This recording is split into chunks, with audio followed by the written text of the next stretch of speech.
Mirada Económica. Hola, hola, ¿cómo les va? Bienvenidos a Mirada Económica a través de la pantalla de Canal 24 Horas. En media hora dedicada exclusivamente a la economía. A través de su canal de noticias tenemos muchos temas para conversar con usted. Pero antes, o primero, vamos a comenzar con el tema de empleo. Cifras que bien reflejan lo que está sucediendo en el mercado laboral de nuestro país, que todavía le falta por recuperar respecto, por ejemplo, a nivel de ocupación que teníamos prepandemia. Pero hay una importante brecha y preocupante brecha en ocupación entre hombres y mujeres. Pasemos a revisar la primera gráfica que hemos preparado. Este es un cruce de datos de lo que entrega el INE con cifras de la Universidad Diego Portales. A ver, de la población hoy día que está en capacidad de trabajar, en posibilidad de trabajar, 15 años para arriba se mide estadísticamente, el 56,3% está ocupada. Prepandemia, ese número era 58,2, es decir, casi 2 puntos más arriba. Falta por recuperar 308.000 empleos para tener el mismo nivel de ocupación previo a la pandemia. Pero sí vamos diferenciando entre hombres y mujeres. Por eso yo decía que hay una preocupante brecha de género. Vamos con la siguiente estación y vemos los números. A ver, de acuerdo a este mismo cruce de datos que hace la UDP, cifrado en los números que entrega el INE. Miren, los hombres tienen un nivel de ocupación de 71,4%. De quienes están en edad de trabajar, el 71,4% trabaja efectivamente. Mujeres, 52,6%, una diferencia de casi 20%, 18,8%. ¿En qué regiones hay mayor y menor brecha? Lo vemos en la última gráfica que hemos preparado en torno a este tema. Donde hay una mayor brecha es en la región de Coquimbo, Norte Chico. Los hombres, el 70,9% está ocupado de los que están en edad de trabajar. Las mujeres, apenas el 48,3%. Es decir, hay una brecha de ocupación de 22,6%. En la región donde hay menor brecha es en Aysén, capital Coyhaique. Los hombres, 76,5% de ocupación. Las mujeres, casi un 65%. 64,8% de ocupación. Una brecha que es la mitad de la de Coquimbo, 11,7%. Es un desglose, es leer entre líneas de las cifras de ocupación de empleo en nuestro país, que, claro, no estamos en un buen momento. 8,9% de desempleo a nivel nacional, la mayor cifra del año. Claro, estamos la última medición es en meses de invierno, lo que generalmente incorpora cifras más altas. Pero no solamente preocupa el tema de la ocupación o la baja ocupación o la diferencia, la brecha de ocupación entre hombres y mujeres. También el desempleo, sobre todo del público más joven, de la gente más joven, de la ciudadanía más joven. Incorporarlos a ellos al mundo del trabajo, aprovechar la innovación, creatividad y que puedan seguir progresando son parte de los desafíos que tiene hoy el mercado laboral con los jóvenes. Un segmento que actualmente tiene una tasa de desempleo de 2 dígitos y que Chile, junto a los países de la Alianza del Pacífico, buscan revertir con una serie de interesantes iniciativas. Ponga atención. Ingresar al mercado laboral no ha sido fácil en el último tiempo, y menos para los jóvenes. Según el Instituto Nacional de Estadísticas, en el trimestre junio-agosto, el desempleo en Chile llega a un 8,9%, una cifra que está muy lejos de la realidad de ellos. El problema más relevante en materia laboral para el segmento de 15 a 24 años es su elevada tasa de desempleo, la cual se ubica en la actualidad en 21,4%.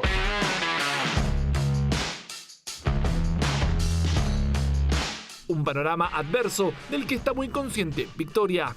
Porque hay de mucha competencia, mucha toma de decisiones, que obviamente recién saliendo de la universidad, uno le da como temor como equivocarse. Nos asegura que se siente afortunada. Ella lleva un año en el mercado laboral, una tarea que no ha sido fácil. Nos cuenta que ha ido progresando de la mano con la empresa que confió en sus capacidades y actualmente está trabajando en digitalización de proyectos. Yo veo para atrás y digo como, wow, el camino uno no se da ni cuenta. En el día a día son como esos pequeños pasos que hacen la gran diferencia, que uno después de un año ve los resultados y dice, wow, en verdad he crecido. Un crecimiento que se hace vital para los jóvenes, que dentro de sus principales objetivos en un trabajo es ir progresando. Es ahí donde las empresas juegan un rol fundamental. Nosotros tenemos que abrirle las puertas a los jóvenes porque los jóvenes son el futuro. El futuro no tan solo de las organizaciones, sino que el futuro también de la sociedad. Por lo tanto, tenemos una responsabilidad y al mismo tiempo le hacemos bien a nuestro negocio porque queremos efectivamente creatividad. Puertas abiertas para jóvenes que este miércoles se reunieron. Con representantes de Chile, México, Perú y Colombia, además de Costa Rica como país invitado, se llevó a cabo el 9º encuentro por los jóvenes de la Alianza del Pacífico, una instancia que permite reunir al sector público, privado y académico para dialogar sobre los retos y soluciones que necesita este segmento en materia laboral, una oportunidad en la que además se conocen nuevas experiencias. Te entrega herramientas, capacitaciones, charlas de liderazgo para jóvenes y sobre todo un evento como este donde más encima vienen jóvenes de otras culturas, de otros países, te enriquece muchísimo. Es un espacio muy valioso, aparte de toda la oferta laboral, de todo el encuentro, es más como el reconocimiento entre jóvenes de todas nuestras cualidades y lo que estamos haciendo en cada país para cambiar el mundo. Traspaso de conocimientos en torno a una iniciativa que contó además con el apoyo de proyectos de innovación, una feria laboral en la que se ofrecieron más de 6.000 puestos de trabajo y una inversión que Nestlé tiene para Chile por $300 millones. Estamos trabajando en brindarle oportunidades, en generar mejores competencias a los jóvenes, en asegurar que la educación está enfocada en aquellos puntos específicos que la industria necesita. Un encuentro que se realiza también con el apoyo de una empresa de carácter global, como es Nestlé, y con la activa participación también de Suiza y que se centra sobre todo en los temas de mayor interés para los jóvenes, como son el tema de la empleabilidad y también el tema de la educación. Iniciativa que espera seguir abriendo puertas para los más jóvenes que buscan ingresar al mercado laboral y que ya prepara su próxima edición, que tendrá como sede a Colombia en el año 2025. Ya, seguimos en Mirada Económica. Vamos a conversar de un tema que está, pero es del momento. Estamos aquí en el estudio con Manuel Inostroza, ex superintendente de salud. Vamos a conversar sobre ISAPRES, sobre el proyecto de ley que se envió al Congreso, sobre en estos minutos, en estos días, le está llegando a muchos afiliados de ISAPRES su reajuste correspondiente, esta segunda alza correspondiente a la ley corta. Hay muchos temas para conversar. Manuel, bienvenido a Mirada Económica. ¿Cómo te va? Muchísimas gracias por la invitación. Encantado de compartir contigo. Sí, lo decía en la presentación, Manuel.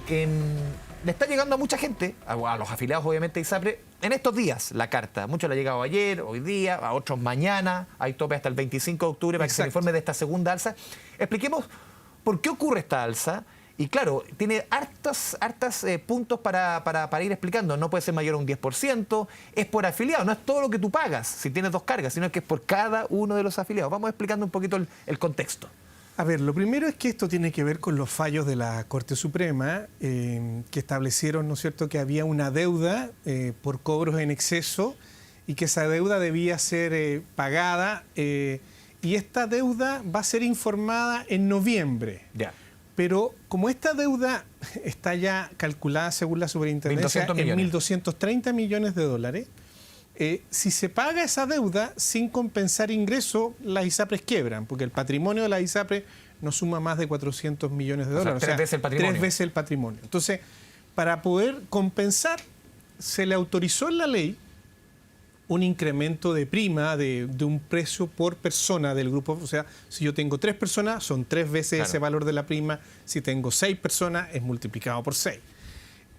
Y se estableció ya, porque eso había que presentarlo y la superintendencia ya lo autorizó, que la ISAPRE que menos cobra esa prima, estamos hablando de 9.000 pesos por persona, y la ISAPRE que más cobra puede cobrar hasta 42.000 pesos por persona. ¿Cómo se calcula que un ISAPRE pague más o reajuste más o menos? ¿Depende de qué? Depende básicamente del endeudamiento que tiene con el afiliado. O sea, a más alta la deuda, por lo tanto, mayor el desequilibrio financiero y por lo tanto, mayor es lo que le tiene que cobrar a sus afiliados para compensar. Ahora, ¿y esto por qué? Y nosotros lo dijimos los técnicos, porque el gobierno puso una línea roja en este concepto económico de seguro de la mutualización. Claro. Entonces, en vez de que la deuda quedara calculada en 400 millones de dólares, que era lo que proponíamos los técnicos, quedó en 1.200 millones de dólares.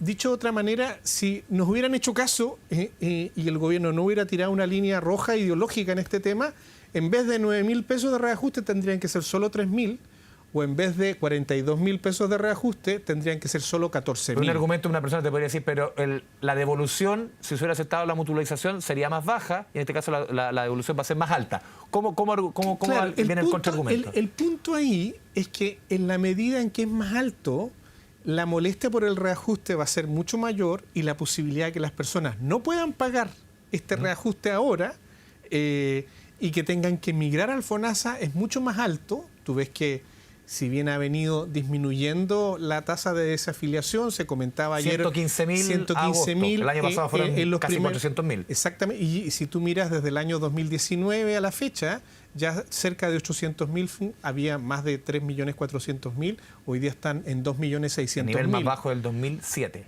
de afiliados. Exactamente, entonces la posibilidad de que ahora por esta nueva alza migren muchas más personas jóvenes, dejando solo a los más riesgosos, a los más sinestrosos, y que esto entre en una espiral de círculo vicioso en donde el plan se va a hacer más caro y van a haber ahora en marzo y abril nuevas alzas. Por lo tanto, el tema, a mi juicio, era al haber dejado un valor tan alto de deuda, que en mi opinión, porque la inventó en el fallo, recuerda que los jueces no son economistas de la salud, no entienden sobre estos temas, y ellos interpretaron que había una deuda y el gobierno interpretó que esa deuda era en el máximo. ¿Por qué los jóvenes debiesen ser o son los que tienen en la práctica, lo vemos en los números, que tienen más incentivos en este escenario a cambiarse a FONASA y, por ejemplo, contratar un seguro complementario? Porque ellos tienen se están cambiando más. Porque hay un fenómeno que se estudia, que es como una falla de mercado en los seguros de salud, que se llama la selección adversa. Como yo me siento sano porque soy joven, porque hago ejercicio, porque no tengo enfermedades crónicas,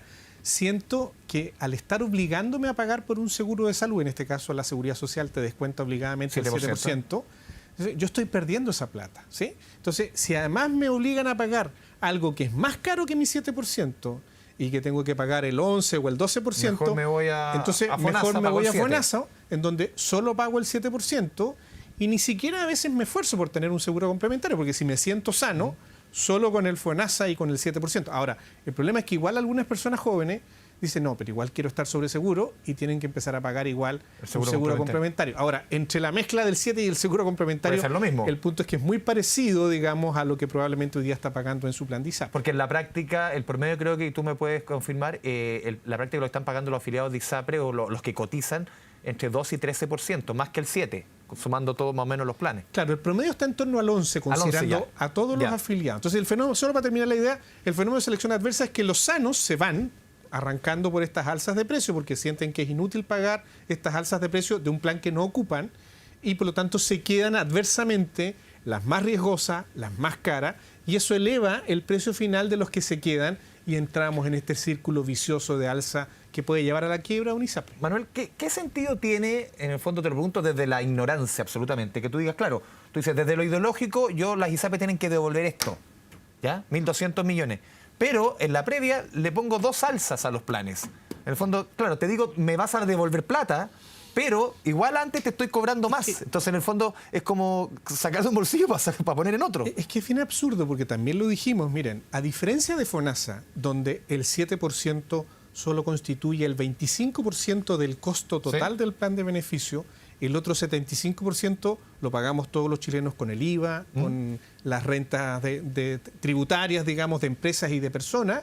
En el caso de la ISAPRE, el 100% viene del bolsillo de los afiliados. Sí. Por lo tanto, cualquier cobro, cualquier deuda que yo quiera establecer, sobre todo a 13 años plazo, finalmente el empresario que tiene 400 millones de dólares de patrimonio y una deuda que lo triplica, ¿de dónde va a sacar? Va a sacar esto lo va a incorporar a precio y finalmente, por lo tanto, lo va a terminar pagando pero en el fondo, el propio afiliado. A eso voy yo, porque en el fondo... Y se produce el absurdo que nadie entiende, que yo le tengo que explicar a mucha gente ahora que me dice, ¿cómo esto de que me van a pagar una deuda a eso voy yo. En cuotas mensuales a 2, 5, 13 años y al mismo tiempo, en otro bolsillo, me cobran casi el equivalente a ese pago mensual en un incremento del precio? Incluso puede ser mayor porque...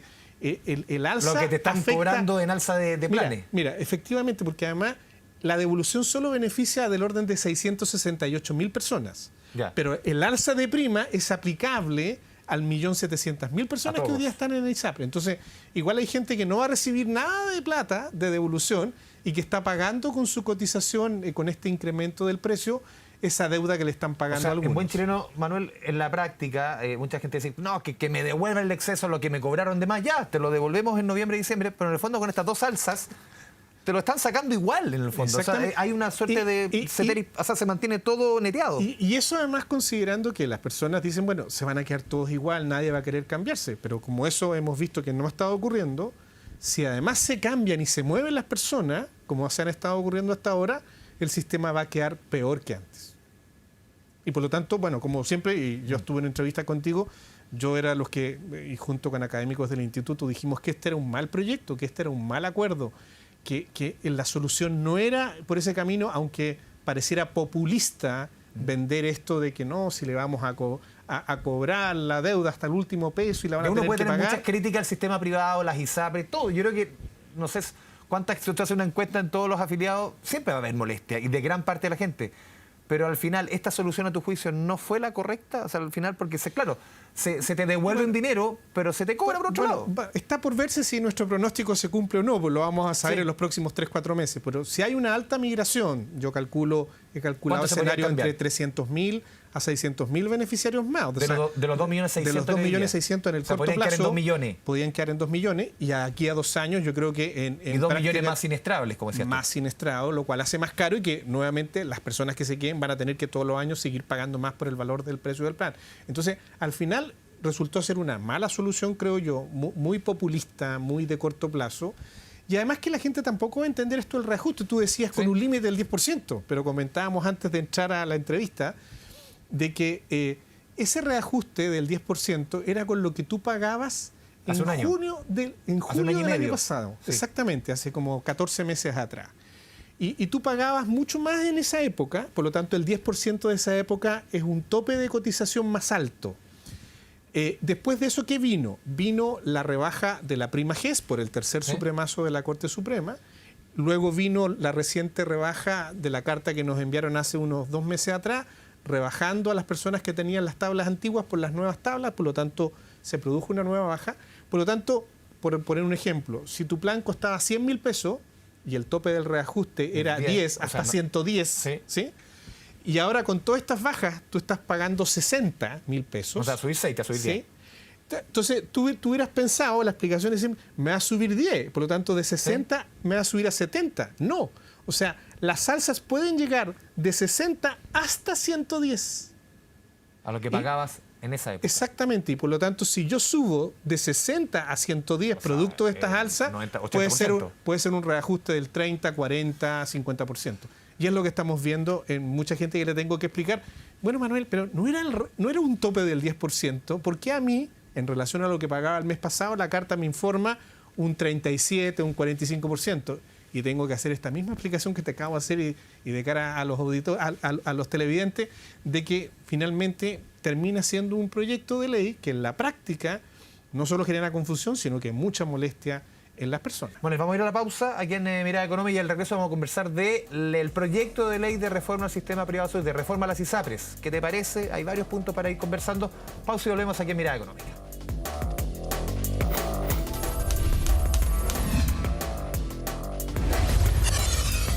Mirada Económica. Ya volvemos a Mirada Económica, estaba conversando con Manuel Nostroza animadamente porque hay muchos números, muchas cosas para entender esto, algo que le pega a muchos chilenos. Claro, gran parte de los chilenos están en FONASA hoy día, 4 de cada 5 están en FONASA, pero obviamente la salud del sistema de ISAPRE también depende de los prestadores privados y también depende al final de FONASA, que muchos de la gente que está en FONASA se atiende en prestadores privados. A ver, Manuel, se presentó hace algunas semanas, 3 semanas más o menos, este proyecto de ley de reforma al sistema privado. A ver, entra por la Cámara, y a muchos les enojó que haya entrado por la Cámara porque este tema se venía discutiendo harto en la Cámara Alta, pero más allá de lo político, por donde entra el proyecto, hay varios elementos que quedan fuera. Por ejemplo, esta suerte de fondos de compensación de riesgo, que en el fondo es un fondo que hace que los que tienen mayor cantidad de afiliados, que son más viejos, más siniestrables, lamentablemente, sacan más de ese fondo y ahí sacan menos los que tienen población más sana, entre comillas. Cuéntanos un poquito, ¿qué te parece esa decisión de no incorporar este fondo de compensación de riesgo en este proyecto? Mira, voy a hacer solo un pequeño paréntesis inicial.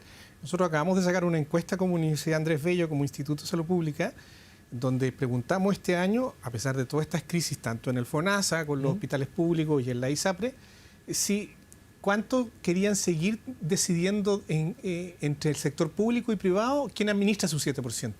Y el 79% quiere que sea mixto. Ya. ¿Ah? Es decir, que a pesar de todos estos problemas, casi el 80% quiere que haya un sistema público que financia el 7% y un sistema privado que administra el 7%. Y respecto a los prestadores, un 92% quiere que haya prestadores públicos y privados. Es decir, la gente hoy día quiere un sistema donde pueda elegir entre lo público y lo privado. Valora lo que hay. Valora, a pesar de todos los problemas, ¿Ya? valora lo que hay. Dicho eso, y por eso que hago este contexto, el presidente se compromete en el proyecto de ley corta que iba a enviar un proyecto para eliminar las preexistencias y para eliminar las tablas de factores de riesgo, la discriminación por sexo y edad. Y eso está. Pero lo dice con mecanismos que lo hagan técnicamente viables. Esa era la tercera frase del proyecto de ley, que fue puesta en un acuerdo entre parlamentarios de gobierno y oposición. Y el punto es que técnicamente el Senado había hecho 2 comisiones de reforma, y en las 2 comisiones de reforma, a mí me tocó participar en la del año pasado, hubo otra segunda comisión que se hizo para ir en más detalle, en la que no me tocó participar, pero en las 2 comisiones llegamos a la misma idea, para dar viabilidad y transformar y reformar a la ISAPRE en un verdadero sistema de seguridad social que pueda administrar el 7% sin preexistencia, sin cantidad, se requiere técnicamente un fondo de compensación de riesgo. ¿Sí? Y el gobierno no lo incluyó. Y eso que era una propuesta que además había sido recogida por Fernando Arauz, que es ex subsecretario de Red Asistencial y partidario de este gobierno. Por lo tanto, había ido desde el Frente Amplio hasta la UDI y el gobierno no la recogió. Y yo creo que no la recogió básicamente por una nueva línea roja ideológica. Así como hubo una línea roja ideológica respecto a la mutualización, que nos tiene con estas alzas, ahora dijeron la gente del Frente Amplio, los parlamentarios, nosotros no queremos en la práctica viabilizar al sector privado asegurador porque según nuestro programa de gobierno, lo que es muy legítimo, pero va un poco en contra de lo que la ciudadanía hoy día, con todo lo que ha pasado, igual está pidiendo en los estudios que nosotros hacemos. Nosotros queremos que se eliminen las ISAPRE y que solo vayamos a un seguro público único. Entonces, si tú haces solo una reforma donde dices, elimínese la declaración de salud, elimínese las preexistencias, pero técnicamente no le das un mecanismo para hacer eso viable, que es la existencia de un fondo de compensación de riesgo, lo que estás diciendo es que las ISAPRE se van a volver a tener selección adversa y en el poco tiempo eso se elige el camino va a desaparecer. de los reaseguros. En el fondo que tienes que reasegurarte. ¿Cómo lees tú ese...? Es que eso es muy extraño. Lo voy a explicar. A ver, dicen, un reaseguro se toma, ¿sí?, con compañías de seguro, fundamentalmente a veces son internacionales, porque tienen que tener espaldas financieras para, digamos, reasegurar a la cartera de afiliados de un seguro en un particular, en este caso en Chile. Entonces, ¿qué es lo que hacen las compañías de seguro? Mira, yo calculé un precio para una cierta siniestralidad, pero si por tener más adultos mayores, por tener más mujeres en edad fértil, por tener más niños recién nacidos en incubadora, resulta que gastan mucho más de lo que yo proyecté y me equivoqué en mis proyecciones financieras y por lo tanto voy a perder plata en vez de tener alguna utilidad. Yo compro un reaseguro para que ese reaseguro, que es como un broker por arriba, me cubra. Me dijo, ya, yo te pongo la diferencia para que tú no tengas esa pérdida. Pero resulta que ese seguro primero es carísimo, como tú muy bien dices, porque lo dan muy pocas compañías y a muy altos precios. Así por lo menos existe en el mundo de reaseguramiento en otros tipos de negocio. Y por lo tanto, si yo tengo que pagar ese reaseguro, después como compañía ISAPRE, ¿qué es lo que hago? Se la cobro en precio al afiliado. Y por lo tanto no se produce ningún fenómeno de compensación, sino que por el contrario. Claro, yo me cubro en el momento de no quebrar, pero entro nuevamente en el espiral de incremento del costo. En cambio, el fondo de compensación, como tú lo explicaste, es un fondo de compensación que, habida diferencia es como un fondo común. Es un fondo común que dice, mire, dado que tú tenés más adultos mayores, yo te redistribuyo plata a ti, ¿sí?, porque tú vas a tener más gasto y los que son más jóvenes de otra ISAPRE le traspasan porque tienen menos gasto. Y el efecto neto es 0, pero al final se produce una compensación del sistema y no se produce una espiral de costos del sistema. En cambio, con el reaseguro, la ISAPRE que se ve perjudicada porque fue más siniestrosas, entra en una espiral de costos. Entonces, no tiene sentido la idea del reaseguro. Y me responden los técnicos que proponen, entonces hagamos un reaseguro colectivo. Bueno, primera cosa, no es eso lo que dice la ley. La ley habla de un seguro individual ISAPRE por ISAPRE. podría haber un efecto de reaseguro colectivo, es decir, que una sola compañía todo el mercado. reasegure a todas las... Pero nuevamente, sería carísimo, ¿sí? Ya. Y lo más probable es que igual entramos en una espiral de costo cuando el gobierno lo que dice es que las ISAPRES tienen que controlar los costos técnicos. La idea del reaseguro va en la dirección contraria de incrementar los costos técnicos del seguro. Y por último, se nos va el tiempo. También el gobierno hace un tiempo presentó un nuevo escenario para FONASA. Se hablaba mucho del FONASA Plus, en el fondo. Es un FONASA de poder recibir a mucha gente de ISAPRE, que tengan la posibilidad de contratar un seguro y tener mayor libertad. A ver, hoy día salían algunas crónicas en diarios económicos, Impulso, por ejemplo, respecto a que habían dudas en el mercado de prestadores, de las clínicas y de los seguros, es que había realmente interés en este escenario que plantea FONASA. El mismo director de FONASA ha dicho que se han acercado muchas aseguradoras y también prestadores privados que les hace sentido esto. ¿Cómo lo ves tú? Mira, a ver, primero me parece una excelente idea y esto llega muy tarde, hace muchos años que debiéramos haber fortalecido la libre elección de FONASA por las listas de espera de los hospitales públicos. Solo para que tú tengas una dimensión, hoy día en el presupuesto de 2024, el presupuesto de FONASA se gasta en un 87% en el sistema público prestador. Y solo el 7% del presupuesto va a libre elección. Ya. No obstante, en libre elección se atienden millones de personas, del orden de 7 millones de chilenos se atienden. ¿Y en qué se atienden mayoritariamente? En algo que es más barato, que es la parte ambulatoria, donde la libre elección tiene en general FONASA buenas coberturas.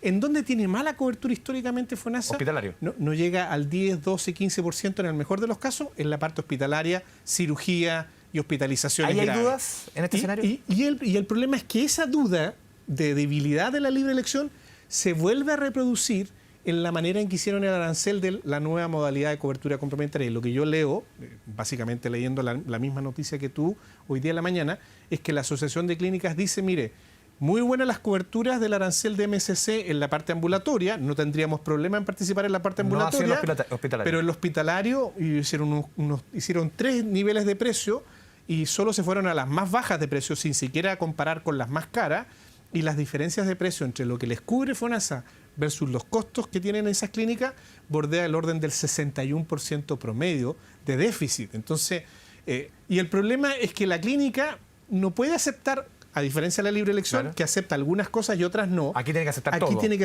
aceptar el paquete completo. Entonces, si no hay una mejora sustantiva, cosa que ya no va a ocurrir en el corto plazo, puede que los prestadores que realmente se interesen en suscribir un contrato por los próximos 2 o 3 años en que va a partir este modelo, sean muy pocos o sean muy poco atractivos para las personas que hoy día están requiriendo atención en prestadores privados. Moni Nostroza, te agradecemos este espacio con Mirada Económica en las 24 horas. Hemos pasado por hartos temas que son muchas veces técnicos, que se ven, pero son súper cercanos, que golpean al bolsillo, no solamente de quienes están en la seguridad privada de salud, sino que también los que están en seguridad pública. Muchas gracias, Manuel. Gracias a ti.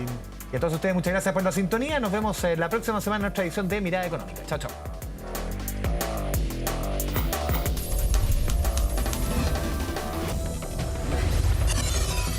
Mirada Económica.